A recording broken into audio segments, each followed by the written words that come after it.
الصعايده يجمعوا معايا، الصعايده اللي عارفين الاكله دي اللي انا الليله دي هودي نفسهم النهارده كده عليها. يجمعوا معايا يا صعايده وقولوا لي كل بلد بتسميها ايه. احنا عندنا في الصعيد سخينه بالفطير الابيض. طيب قلب ام امل، ازيكم عاملين ايه؟ وحشتوني والله.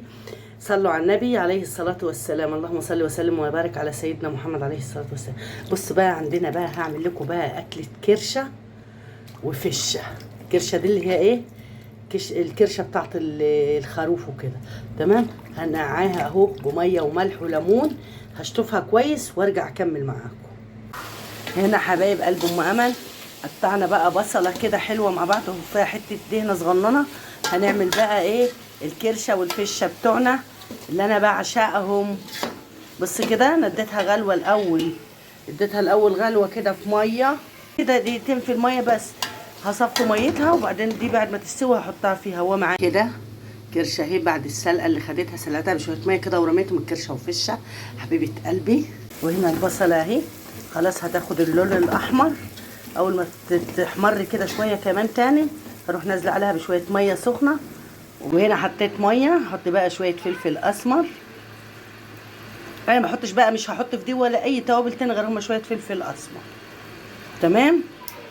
وهنا كده يا حبايب قلب ام امل، بصوا اكلتي المفضله اللي بحبها الصليبه. لا، هي في ناس على فكره بتسميها صليبه وفي ناس بتسميها كرشه. حبايب قلب امل، انا عايزه اقول لكم تقولوا لي بقى، انا بسميها كرشه لان الصليبه دي بتاعت الجاموسه. انا عايزه حد يقول لي دي بتاعت الخروف. عايزه حد بقى، كل حد يقول لي بيسميها ايه في بلده، لان انا ما بنزل حاجه بلاقي الاسامي مختلفه، نفس الحاجه بس من مكان لمكان مختلف في الاسم. بصوا بقى اكملها وارجع لكم. وهجيبنا الرقاق حبايب قلب ام امل عشان نعمل الفته بتاعه الكرشه مع بعض. بصوا بقى، بص انا باكلها كده، بقطع كده شويه رقاق كده حسب الحجم اللي هياكل، واحد اتنين اكتر. بسم الله الرحمن الرحيم. صلوا على النبي كده عليه الصلاه والسلام. اللهم صل وسلم وبارك على سيدنا محمد عليه الصلاه والسلام. بصوا بقى، سويتها زي الملبن. بصوا هات الطبق كده يا امل اللي فتيت فيه كده. الاكله دي بقى صعيديه، انا عامه ما اعرفش مين تاني بيعملها، بس هم في الصعيد اللي بيعملوها. اي حد بياكل الاكله دي يقول لي هو عنده بيسميها ايه. انا هنا دي سخينه بالرقاق او بالفطير بالصعيدي كده، سخينه على فتة الفطير. الفطير اللي هو ده اسمه فطير ابيض. تمام اهو كده. الصعايده يجمعوا معايا، الصعايده اللي عارفين الاكله دي اللي انا الليله دي هودي نفسهم النهارده كده عليها. يجمعوا معايا يا صعايده وقولوا لي كل بلد بتسميها ايه.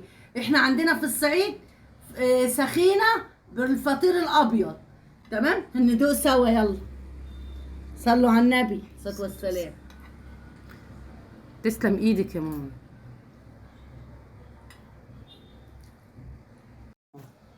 ودي الفشه بقى انا بصراحه يا جماعه ما بحبش الفشه.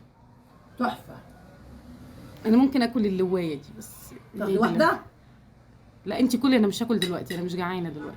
بس تسلم ايدك بجد ماما. ماما. انا اسميها اللوايه، انا ما اعرفش بيسموها ايه، بس احنا عندنا بيسموها اللوايه دي انا خدت من الحله كام واحده كده وكلتهم. بس دي بقى ولا دايبه. ماما عاملاها بصوا مستويه على الاخر، ولا بتشد ولا اي حاجه. وريت لكم الوصفه كلها، وما تنسوش تدعوا لي دعوه حلوه كده ولكم بمثلها. ومين يقول لي جربها او مين هيجربها بعد انا ما جربتها. وشير ولايك ودعوه حلوه ولكم مثلها. وما تنسوش يا جماعه تقولوا لماما بتعملوها بالطريقه دي ولا ليكوا طريقه تانية بتعملوها بيها. ايوه هي اللي هتوحشونا.